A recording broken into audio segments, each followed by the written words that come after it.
오늘 말씀의 제목은 바울의 참된 자랑이라고 해봤습니다. 여러분 자랑거리들이 하나씩 다 있으시죠? 난 자랑할 만한 거 한두 개씩은 다 있잖아. 근데 그거를 자랑할 때 그것을 자랑하는 이유가 무엇입니까?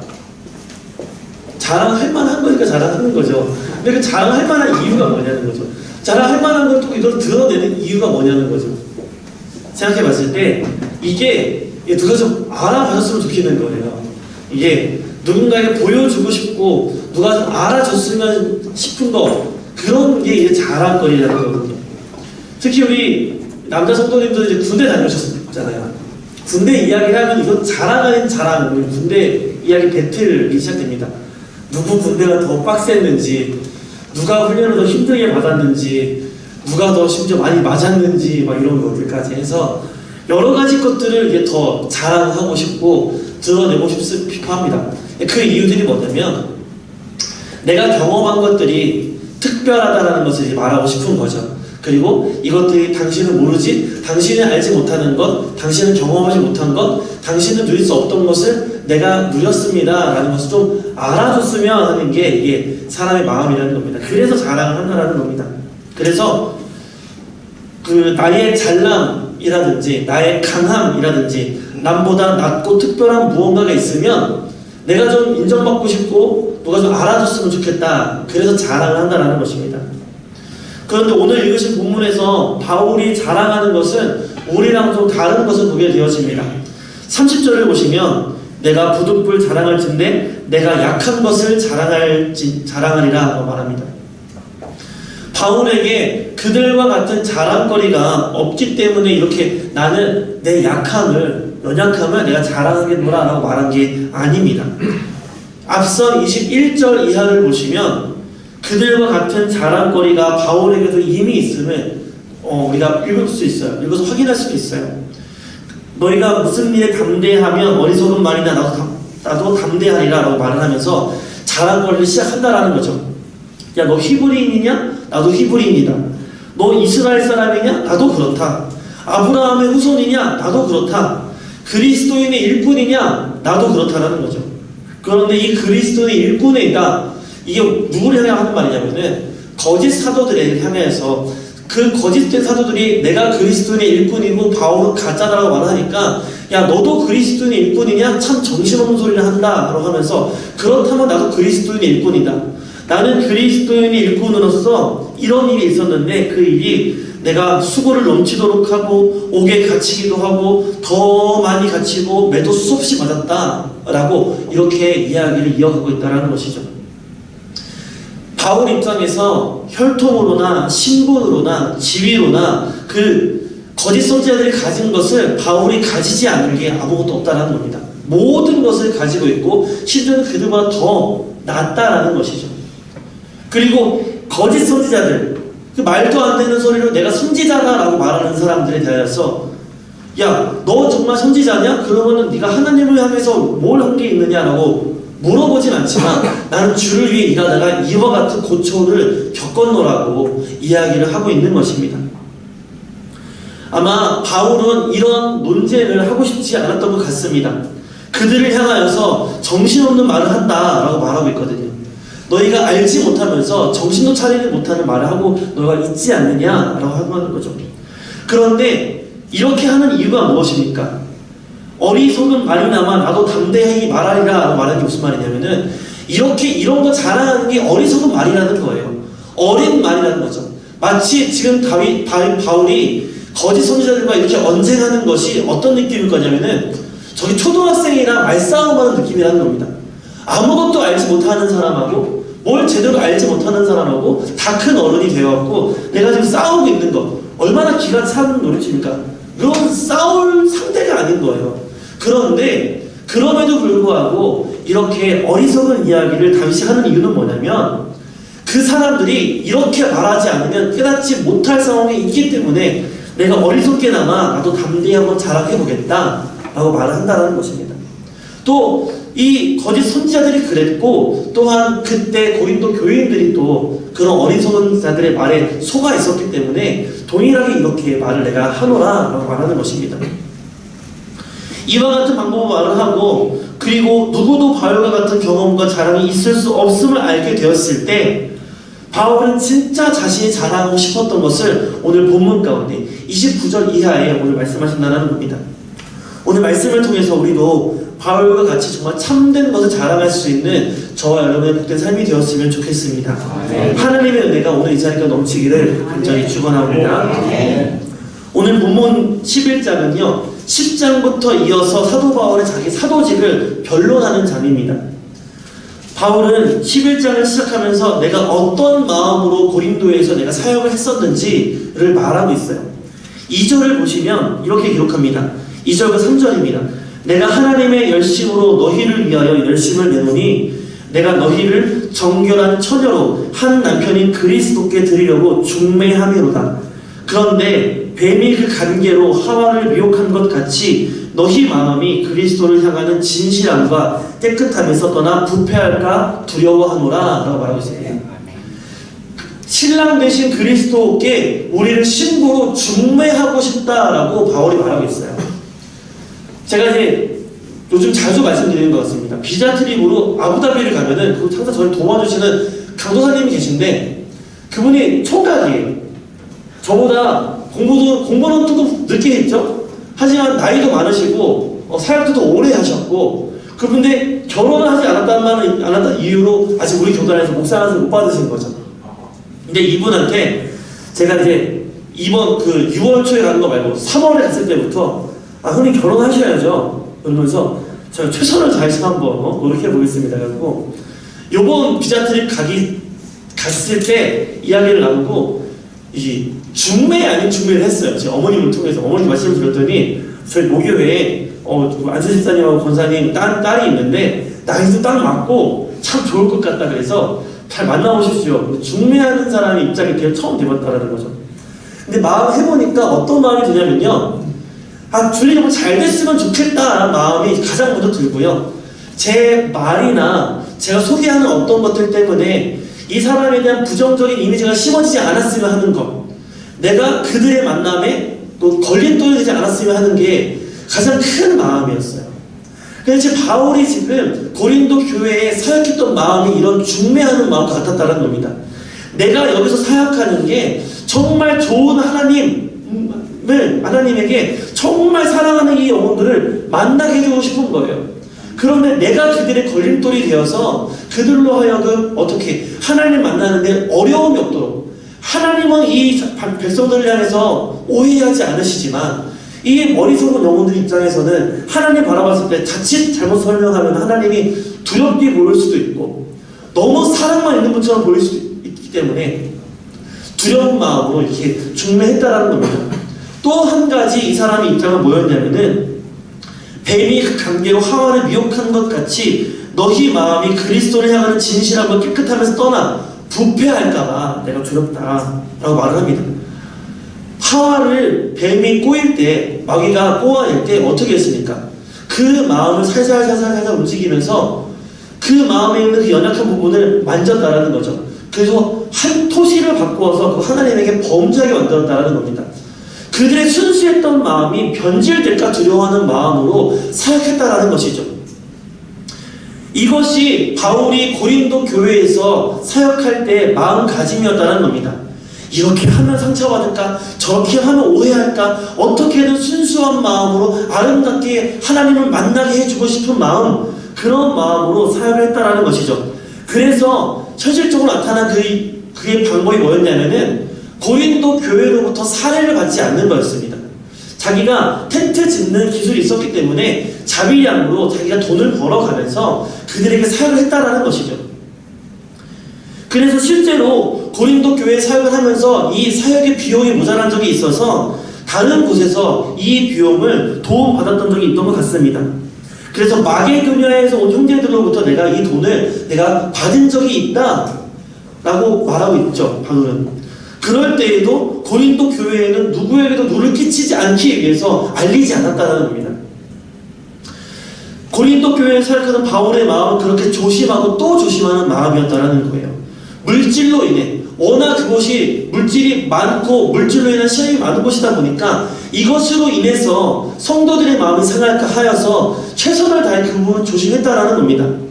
그런데 이렇게 순결하게 예수님을 만나게 해주고 싶었던 바울인데 이것을 거짓 선지자들이 들어와서 야, 잘 봐. 하나님의 사도면은 살해를 받는 게 마땅한데 안 받잖아. 안 받는 이유가 있을 거야 하면서 그런 빌미가 되었다는 겁니다. 말도 안 되는 이유로 빌미가 되었다는 것이죠. 오늘 사실 이런 바울의 사역하는 태도는 우리가 배우고 본받아야 할 자세입니다. 고린도전서 10장 23절을 보시면요. 모든 것이 가하나 모든 것이 유익한 것은 아니요 모든 것이 가하나 모든 것이 덕을 세우는 것은 아니니 라고 기록합니다. 우리에게 허락된 합법적인 모든 것이 있어요. 우리가 권리라고 말하는 것들이 있습니다. 세상에서도 권리가 있지만 내가 교회 안에서도 그리스도의 지체, 그 공동체 안에서도 내가 지체된 권리라는 게 있습니다. 내가 반드시 받아 누릴 수 있고 이것에 대해서 내가 누리는 것에 대해서 누구도 뭐라 할 수 없는 권리가 있다는 것이죠.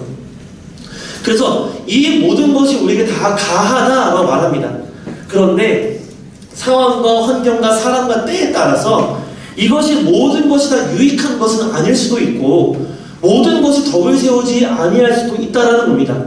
그 말은 무엇이냐면 내게 가하나 내가 하는 것이 하나님 앞에 죄는 아니나 이게 덕을 세우지 못한다면 누군가 연약한 영혼이 실족할 수 있다면 그것을 하지 않는 것이 덕을 세우는 것이다. 이것이 지혜롭다라는 겁니다. 바울의 입장은 내가 살해를 받는 것은 마땅한 나의 권리이나 성도를 세우고 그들에게 유익을 주고 덕을 세울 수 없기에 내가 그 덕을 세우고자 그들에게 유익을 주고자 내가 받지 않았다라는 것이죠.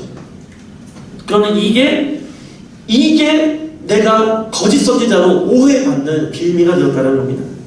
바울은 이와 같은 상황에서 적대자들과 자신을 구체적으로 비교합니다. 그리고 거짓 교사들의 잘못이 무엇인지를 지적하고 있습니다. 그리고 고린도 교인들을 지키기 위해서 바울은 자신의 사도직과 복음 전파의 사역을 설명했고 내가 자격 사역을 했었던 이유를 설명하는 거예요. 드러내고 싶지는 않았으나 말하고 싶지도 않았으나 부득불 자랑하는 것처럼 말할 수밖에 없었다라는 것입니다. 바울은 누구보다 이 진정성을 가지고 사역했던 사람입니다. 모든 사역 가운데 나를 드러내는 것이 아니라 나는 없어지고 내가 내 권리 포기하고 나는 없어지고 오직 이 예수님만 드러나기를 소원했어요. 그 마음을 가지고 순간순간 사역을 했다는 것이죠.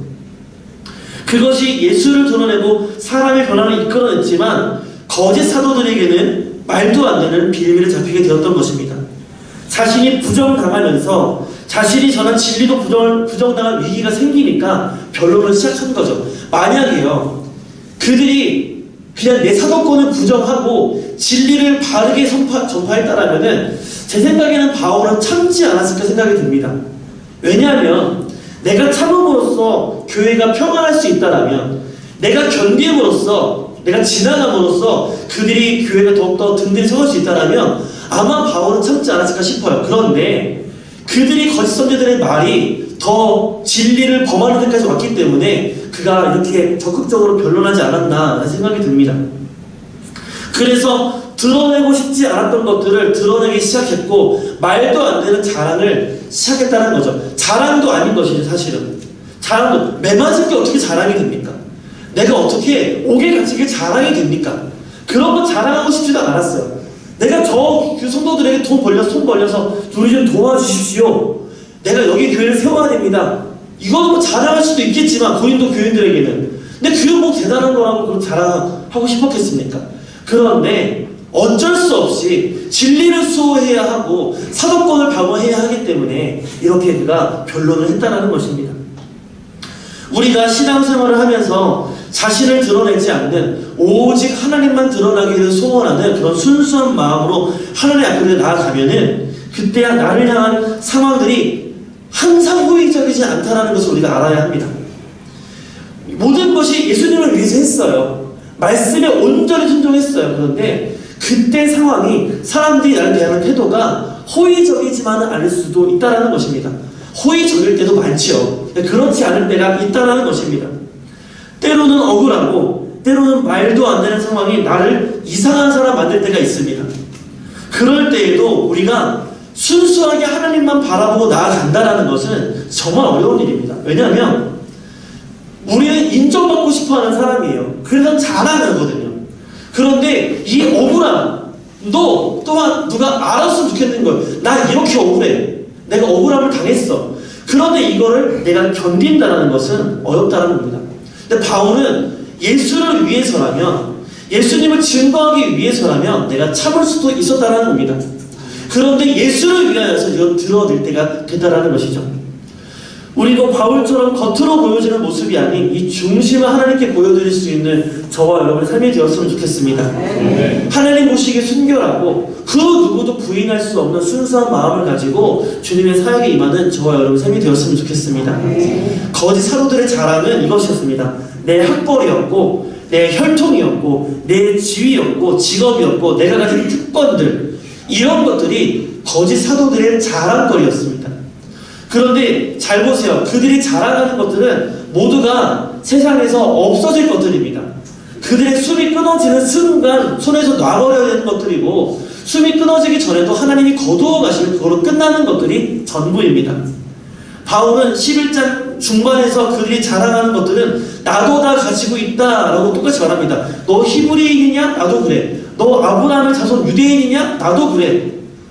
너 하나님의 사도냐? 나도 그렇다 라고 말하고 있다는 것이죠. 자신의 약함을 통해, 그런데 이런 것들은 내가 다 가지고 있지만 내가 진짜 자랑하고 싶은 것은 이것이 아니다 라고 말하는 겁니다. 바울의 자랑은 자신의 약함이다 라고 오늘 말합니다. 자신의 약함을 통해서 드러나신 하나님이 바울의 자랑이라는 거죠. 말 그대로 매맞은 것은 자랑이 아닙니다. 옥에 갇힌 것도 자랑이 아닙니다. 누군가의 손 벌린 것도 자랑은 아닙니다. 그런데 그것은 나의 연약함이죠. 그런 연약함을 통해서 하나님이 드러나셨다면, 하나님이 영광 받으시고 예수 그리스도 이 복음이 증거되었다면, 그러면 이거는 자랑이 되는 겁니다. 이거 자랑이 되는 거예요. 바울이 말하는 약함은 바로 이것을 말하는 것입니다. 내가 매를 맞고 위협을 당하고 헐벗고 굶주렸고 광주리를 타고 도망가는 그런 비참한 인생을 살았지만, 내가 내 약함을 자랑하는 이유는 내가 그렇게 삶으로 인하여서 하나님이 드러나셨다, 영광 받으셨다, 예수의 복음이 또 누군가의 마음에 심기어져서 생명이 전달되었다, 나는 이것을 자랑하노라 라고 말하는 것입니다. 자랑은 자신이 인정받고 높아지려는 목적으로 자신을 나타내는 게 자랑입니다. 하지만 바울의 자랑은 자신 안에 계신 하나님을 나타내는 겁니다. 내가 높아지려는 게 아니라 하나님이 높아지길 원하는 거죠. 그렇기 때문에 나의 약함도 하나님의 높아짐을 위해선 자랑이라는 겁니다. 그래서 그 가운데 나는 드러나지 않아도 되는 거고, 내 약함이 까발려도 괜찮은 거예요. 내 부족함이, 내 수치심이 드러나도 괜찮은 겁니다. 하나님이 위해서라면, 이 하나님의 영광을 위해서라면 다 괜찮다라는 것입니다. 이것이 바로 바울이 가진 자랑거리였습니다. 자신이 가진 연약함은 자랑이 아니지만 그래도 하나님이 드러나셨기 때문에, 예수 그리스도가 그 가운데 증거되어서 누군가에게 생명이 되었기 때문에 자랑인 것입니다. 생각해보세요. 내가 한 번 부끄러워서 누가 예수를 믿을 수 있다라면 우리 중에 누가 그 부끄러움을 거절하겠습니까? 그렇죠? 그렇잖아요. 내가 한번 수치를 당하고, 내가 여기서는 할 수가 없으니까요. 쿠웨이트에서는 저기 명동 한복판에 사람 많잖아요. 거기서 여러분이 1시간 동안 내가 예수 그리스도에 대해서 증거하라고 큰 소리를 외치라고, 그러면 하나님이 말씀하시는 것, 그 중에 네 목소리를 들은 사람들은 다 구원받게 해줄게. 여러분, 누가 안 하겠습니까? 저라면 합니다. 당연히 해야죠. 우리가 어디 나가서 전도지 들고 나가서 누구 한 명 제대로 전도해본 적 있습니까? 그런 일이 별로 없어요. 쉽지가 않습니다. 그런데 하나님 약속하시는 거예요. 너 1시간만 부끄러움 참아서 이렇게 크게 외치면 내가 네 목소리 듣는 사람 다 생명 얻게 해줄 거야. 우리는 마땅히 해야 할 줄로 믿습니다. 그리고 여러분은 저의 마음 동일한 줄로 믿습니다. 당연히 내가 하겠습니다 라고 순종하실 줄로 믿습니다. 이것이 우리의 자랑이 된다는 것입니다. 내가 부끄러움이 아니라 자랑이 되는 이유는 하나님의 도구가 되어지기 때문에 내 부끄러움과 때로는 수치도 자랑이 될 수가 있다는 것이죠. 우리는 겉으로 보여지는 자신의 모습들을 자랑하려고 많이 했었습니다. 내가 얼마나 믿음이 좋은지, 내가 세상에서 얼마나 영향력 있는 사람인지를 우리는 보여주고 싶어 합니다. 내가 가진 것이 얼마나 좋은 것인지를 그것을 알아봐줬으면 좋겠고, 심지어 내가 얼마나 겸손한 사람인지도 좀 알아줬으면 좋겠다 하는 게 사람의 마음이라는 것입니다. 그래서 가능하면 우리의 연약함이든지 부족함이라든지 이런 것들은 드러내지 않고 감추려고 노력합니다. 그러나 바울은 오히려 하나님을 위하여서 온전히 살았기 때문에 자신의 약함을 드러낸 또한 기쁨으로 여겼다라는 것이죠. 그의 모든 삶이 하나님을 증거하는 도구로 쓰임 받기에 무엇이든지 다 자랑이었다는 겁니다. 바울에게는 아픔이 있어요. 누구보다 큰 수치가 있습니다. 그것이 무엇입니까? 예수를 믿기 전에 예수 믿는 자를 죽이던 자다라는 꼬리표가 달려있다는 겁니다. 이것보다 큰 수치는 아마 없을 거예요. 그럴 겁니다. 그런데 그가 이것 또한 도구로 쓰던 사람이라는 거죠. 내가 죄인 중에 괴수다 라고 말하는 사람이 바울 아닙니까? 근데 그걸 통해서도 오직 하나님의 영광을 드러내 쓰는 사람이 바울이었다는 것입니다. 그 모든 삶의 도구가 혈통과 지위와 가진 능력으로 제한된 것이 아니라 그의 연약함과 부족함, 그의 인생 모두가 하나님을 증거하기 위한 도구였고 자랑거리였다는 것입니다. 사랑하는 성도 여러분, 지금까지 우리가 자랑해왔던 것이 무엇입니까? 교회 안에서 또 교회 밖에서 내가 그리스도인으로서 자랑했던 게 무엇입니까? 한번 생각해 보시길 바랍니다. 성공적인 인생이었습니까? 아니면 잘 키운 자식이었습니까? 평안한 가정, 또 믿음의 3대 4대 되는 우리 가정이었습니까? 이 모든 것들은 마땅히 자랑할 거리가 맞습니다. 마땅히 자랑해야죠, 그런 것들은. 그런데 진정 우리의 자랑은 이 모든 것들을 통해서 바로 우리 예수님이 드러나실 때 이것이 진정한 자랑이 됩니다. 참된 자랑이 될 줄로 믿습니다. 우리의 성공적인 인생을 통해서 하나님의 영광 받으실 때 내 인생이 자랑거리가 되는 겁니다. 잘 키운 자식을 통해서 하나님의 영광 받으시고 믿지 않는 자들에게 야 예수 믿으면 저기 되는구나 라고 될 때 내 자식이 자랑거리가 된다는 것이죠. 우리 가정이 평안함을 보고 부요하고 어떤 뭘 보든 우리 가정을 보고 누군가가 하나님이 주신 사랑과 평안을 맛보았을 때 우리 가정 평안한 게 자랑이 되는 것입니다. 믿음의 3대 4대 그게 무슨 소용입니까? 우리가 지금 살지 못하면 3대 4대가 다 필요 없잖아요. 그런데 그게 자랑이 되려면은 지금을 사는 우리가 하나님 앞에 순결해야 되고 떳떳해야 되고 걱정이 두려움이 없어야 한다는 것이죠. 여러분, 우리가 이렇게 오직 하나님께만 영광 돌리는 참된 자랑할 수 있는 저와 여러분 삶이 되었으면 좋겠습니다. 나의 평안한 가정들, 내가 누린 여러 가지들이 모든 것이 오직 주의 영광을 위한 도구가 되었으면 좋겠습니다. 그러기 위해서 때로는 나의 연약함도 하나님께 내어놓을 수 있는 믿음이 저와 여러분 생기기를 바랍니다.